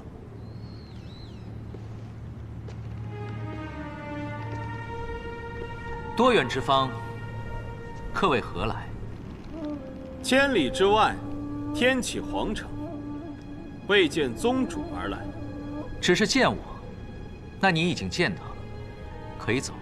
不，没有见到。哦。佛曰：有心无相，相由心生；有相无心，相由心灭。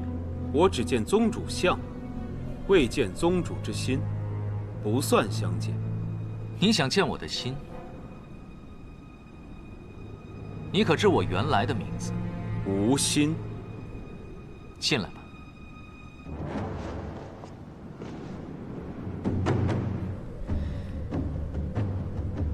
这位似乎是故人。越姬笑送帖，明侯怒杀人。这位是明侯，你们的确曾见过。可他现在看起来，似乎什么事也不记得了。这是药人。我遇到他和越姬的时候，两人都受了重伤，几乎已经是死人了。他虽然没死，但是却变成了只听你命令行事的药人。万事皆有代价，他想救回自己和越姬的命，就得付出一定的代价。唉，只可惜那门武功，我已然用不出了，没办法再帮你一次。至于你，为什么要来见我呀？我姓萧，赤王萧雨，明德帝的第7位皇子。看似是个诗酒王爷，可这么多年来，一直在发展自己的势力。在我回天外天这件事上，就有你的安排。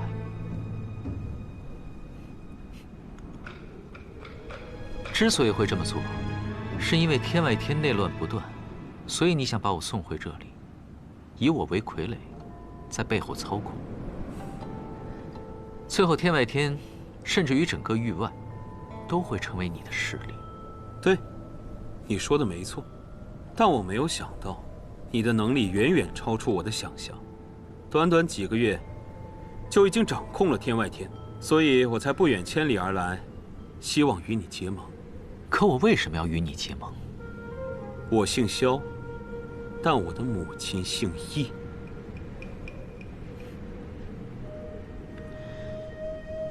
那时我太小，却也只记得他姓易，忘记他的名字了。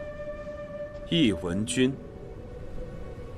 好陌生的名字，于你，于我，甚至于他自己，都很陌生了吧？她被人记住的名字是宣妃娘娘。所以，你是我同母异父的弟弟。叶鼎之当年拐跑母妃，我已经出生了。我是你哥哥，比你还大上2岁。唉，那我吃亏了。哼，所以呢？什么？我们虽是兄弟，但却同母异父。我们的父亲还是死敌。说到底，当年我父亲率领魔教东征，众人皆认为是他称霸天下的野心。可点燃他野心的，分明是抢走我母亲的明德鼎。你的父皇害死了我阿爹，抢走了我的母亲，我不提刀砍了你就不错了，还好意思让我帮你夺帝位？如今父皇年迈，隐已有立储之意。我们家族本来在天启依托影宗，可琅琊王还在世的时候就废掉了影宗。现在我们家族在天启城毫无势力，母妃又因为那件往事而受尽白眼。江湖之上，无双城和雪月城的势力也被其他皇子所占据着。别把自己说得这么弱。母亲当年有一个师兄，爱他爱得要死，叫洛清扬。后来他成为了5大剑仙当中最厉害的那一位。木良城城主孤剑仙，现在是你的义父。他确实是我们的义父。怎么又成我们了？你这个哥哥，话里话外都狡猾得很呢。我就想让母妃过得好一点。这么多年来，叶鼎之那件事情之后，所有人都仇视母妃，也看不起我。但我偏要站到最高处，让这些人后悔。用亲情感动我，这并不是一个好的选择。毕竟我和他之间的亲情，并没有什么美好的回忆。但是，争夺天下什么的，似乎也挺有趣的。我不能当皇帝，但能帮一个人当上皇帝，听上去也不错。真的？真的。如果我不去的话，你会死吧？我的亲人不多了，我希望你们2个人能好好的活着。好，我现在就有一件急事，需要你帮我。我才刚答应帮你，你就给我安排任务，是不是也太心急了？的确很急，因为白王萧崇已经动手了。他们正在追踪一个人，那个人很重要，绝对不能让萧崇得手。我需要你帮我抢到他，或者杀了他。那个人，莫非也姓萧？是。萧瑟。我不管他现在叫什么，反正没错，就是你心里想的那个人。你们之间情谊很深。是，他是我的朋友。我的朋友很少，他算一个。但是你放心，你的请求我会答应。只是有一点。什么？我会保证，白王萧崇得不到他，但你也得不到。萧瑟不能死，这是我的底线。好啊。我答应你。还有，这一路上，我需要有一个人相陪。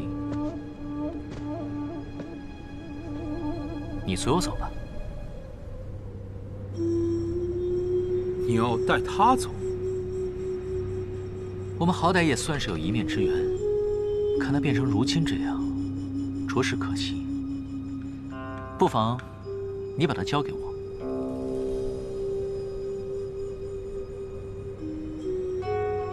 那你带他走吧。事成之后，我会去天启城找你。记住，萧瑟不能死，这是我的底线。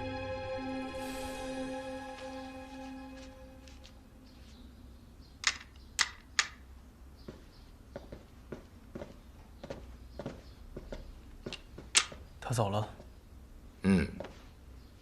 一刻都没有停留，或许是有别的事情赶着去做了。走了就好。你派司空姑娘来，是料到她有这么一出。有些事情的解决必定是要流些血的，我不宜出现，所以便让千洛去代劳了。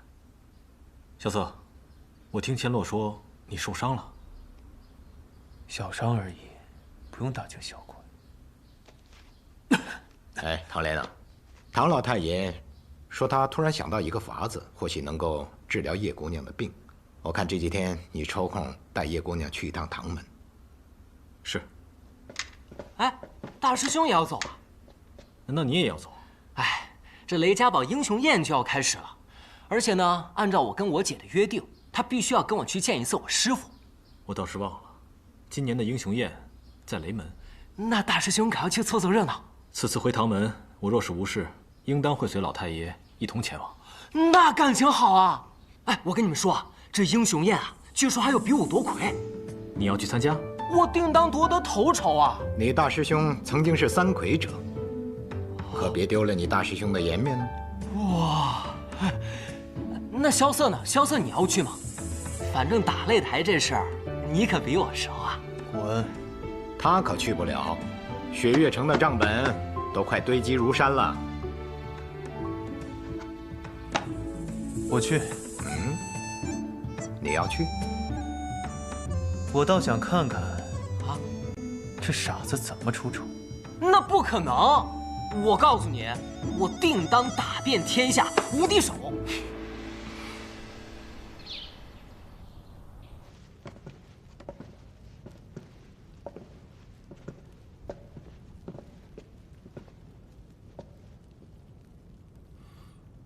你们无双城待客的礼数呢？殿下都已经到了，无双城城主却还未出现，难不成要我们等他吗？我不是已经坐这儿了吗？什么？你个小豆丁是无双城城主？怎么了，臧明？回禀殿下，宋彦回并不在这儿，只有个小孩坐在那儿，这不是开玩笑吗？散了！在下无双城新城主无双。臧明。阁下便是林先生所说的萧公子。幸会，萧愁。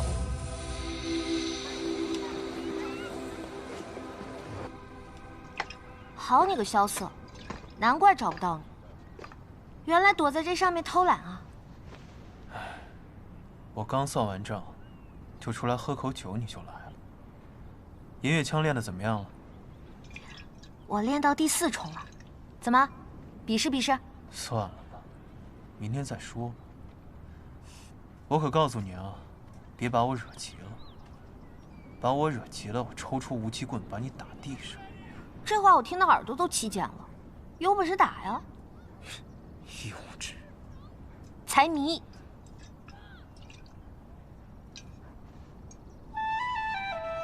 你去过天启吗？帝都天启？没去过。比起我们雪月城如何？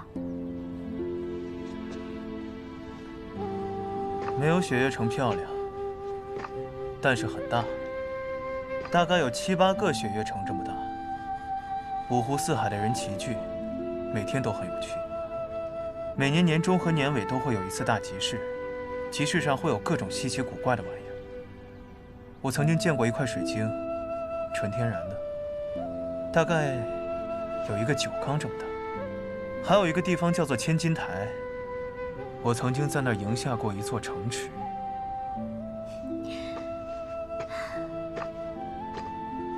有机会带我去天启好不好？